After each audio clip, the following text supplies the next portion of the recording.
तो स्टूडेंट आज हम पढ़ने जा रहे हैं property of multiplication of integer. Integer की कुछ प्रॉपर्टी, मल्टीप्लिकेशन की प्रॉपर्टी के बारे में, जैसे क्लोजर अंडर मल्टीप्लिकेशन।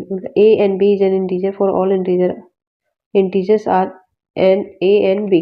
मतलब कोई हम इंटीजर ले रहे हैं ए एंड बी कोई दो इंटीजर है, तो उनका मल्टीप्लिकेशन के करने पर भी हमें क्या मिलना चाहिए? एक इंटीजर्स मिलना चाहिए।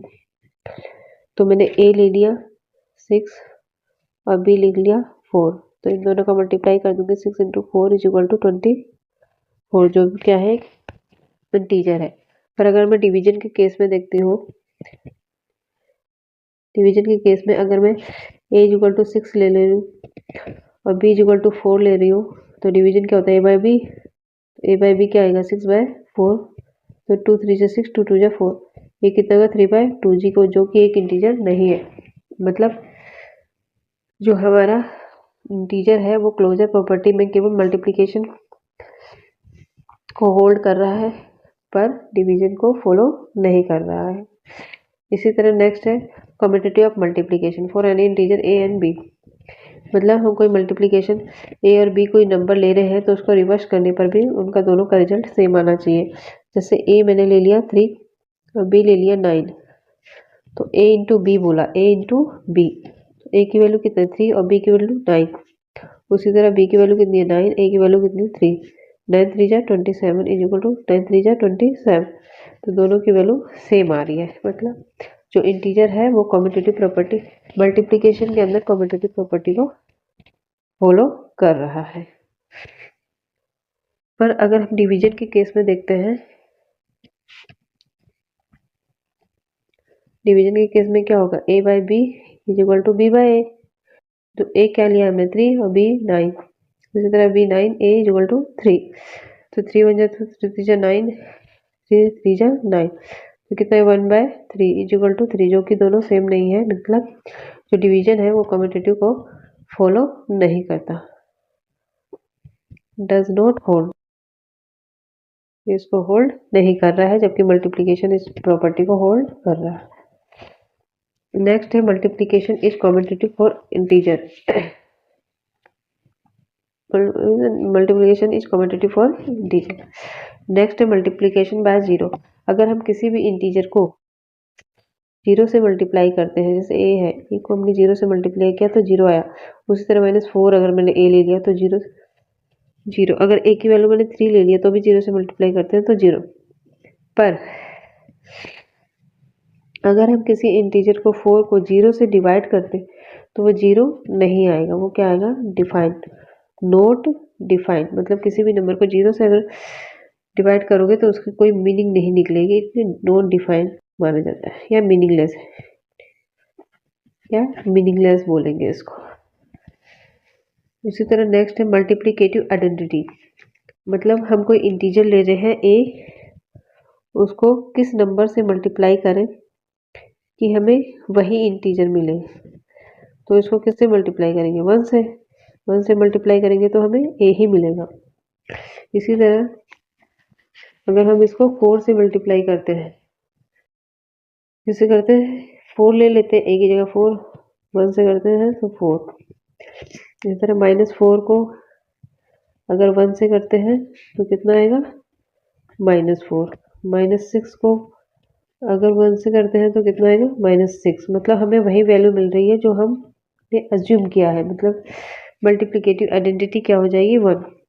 सो multiplicative identity is equal to 1। Identity का मतलब होता है वो नंबर, मतलब ऐसा कौन सा नंबर है जिसको हम गिवन नंबर को मल्टीप्लाई करें तो हमें गिवन नंबर ही मिले। जैसे 4 को 1 से किया तो 4 मिल रहा है हमें। इसी तरह -6 को 1 से किया तो भी -6 ही मिल रहा है, कोई चेंज नहीं हो रहा है, इसलिए मल्टीप्लिकेटिव आइडेंटिटी हमारी 1 हो गई। नेक्स्ट कह रहा है एसोसिएटिव फॉर मल्टीप्लिकेशन। एसोसिएटिव के केस में ए बी सी कोई 3 इंटीजर है, तो A multiply B multiply C क्या होगा?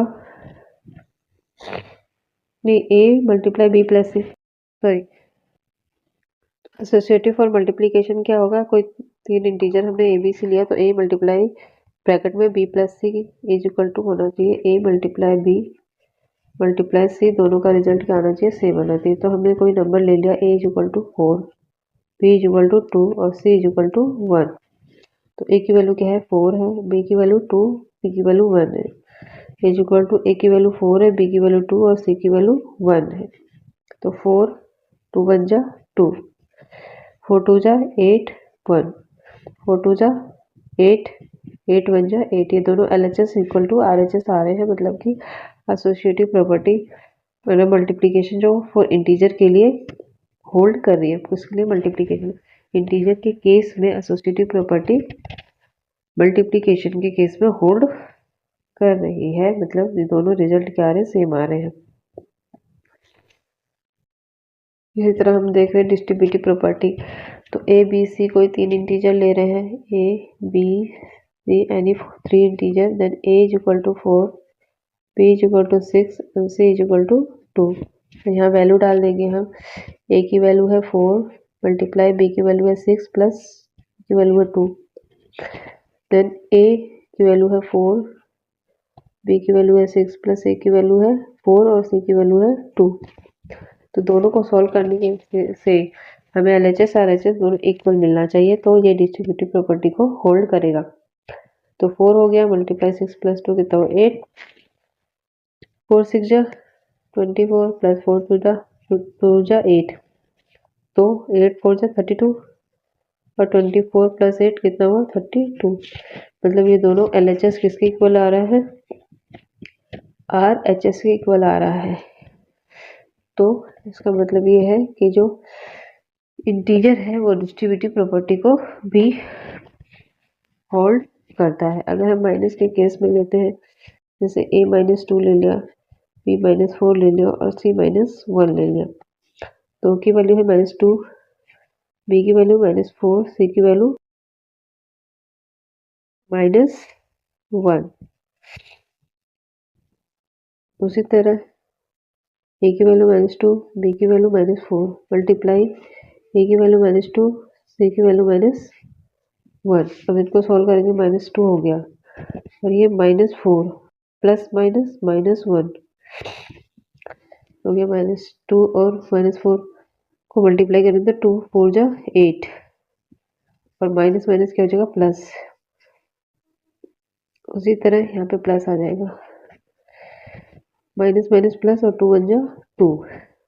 अभी देखो -2 हो गया, 4 में प्लस माइनस का 4 माइनस का 1 कितना हो जाएगा, माइनस के 5 हो जाएगा। उसी तरह 8 + 2 10 और माइनस माइनस प्लस 5 2 जा 10।